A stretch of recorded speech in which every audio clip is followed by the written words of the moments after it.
Hi friends, it's time for another story. Our time in the land of Barely There has come to a close, but now we're going to move on to a series of all Veggie Tale books.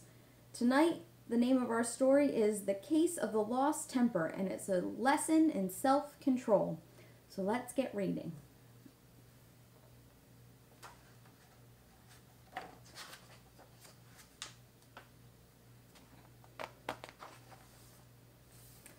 Ladies and gentlemen, the story you are about to read is silly. The names have been changed to protect the serious. It was a crazy day at police headquarters. Bob the tomato was jittery and a little bit angry. Maybe he was mad because the masked door slammer was on the loose in the city, or maybe it was because I had accidentally stapled a burrito to his tie. Whatever. It was our job to stop the masked door slammer. My name is Detective Larry the Cucumber, and my partner is Bob. He carries a badge. I carry a badger. Don't ask why. 10 a.m. This was it. We got a report of a door slamming in progress, so we leaped into our car and drove straight to 105 Hippity Hoppity Lane. Bob seemed angry when we rang the doorbell. Maybe he was upset because the bell didn't work, or maybe it was because he found a taco in his wallet while getting out his badge. I wondered where I had put that taco.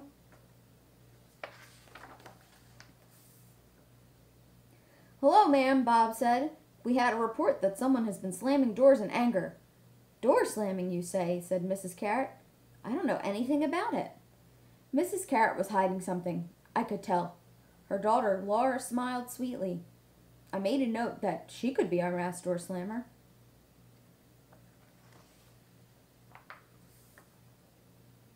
We need to keep an eye on this house, I told Bob as we returned to our car. I sense anger. Someone has been losing their temper. But Bob didn't answer. He was steaming mad about something. Maybe he was still upset about the doorbell. Or maybe it was because he had just sat down on a plate of nachos which I had left on the car seat. 10:45 a.m. We decided to stake out the Carrot House. A stakeout is when you keep an eye on a place and wait for something to happen. We were going to wait for the masked door slammer to show up, but first we went home to put on disguises. 12 p.m. Bob and I met on the street corner right across from the Carrot House. Bob had put on a fake mustache and glasses, but he seemed angrier than ever. Larry, exclaimed Bob. What kind of disguise is that? It's my chicken costume, I said. I thought it was obvious. But why would you wear a chicken costume to a stakeout, said Bob, gasping. Because my clown costume is at the cleaners, I told him. Ah! Bob screamed. Then he tried to control himself. When we're on a stakeout, the idea is for no one to notice us. When you wear a chicken costume, everyone will notice us. It's crazy. He had a point there. Maybe it would be better if I didn't wear the chicken costume. Oops, I said as I tried to take off the costume. The zipper broke. Bob clunked his head against the light post. That had to hurt. 12:43 p.m. Still no door slams at the Carrot House. They were playing it cool. I wish I could say the same about Bob. Larry, what are you doing? Grumbled Bob. I'm playing on my skateboard, I said. I did not understand why Bob couldn't figure these things out himself. But why would you play on a skateboard when we are trying to keep an eye on the Carrot House? Bob asked. Because nothing is happening. I'm bored, I said. But don't you think people are going to notice when they see a chicken on a skateboard? Growled Bob. I thought long and hard about that one. You don't think anyone has ever seen a chicken skateboarding before? I asked. No, screamed Bob. 1:25 p.m. The pizza delivery guy finally showed up with my food. That was when Bob completely lost his temper. He ran around wild with anger. Bob yelled, but I'm not sure what he was trying to say. It was something about how I should not order pizza on a stakeout. When I asked whether I should eat steak on a stakeout, Bob started shouting even louder. Suddenly a thought came to me. You know, Bob, you're letting your anger run wild. Letting your anger run wild is kind of like letting a crook run wild in the city, I said to him.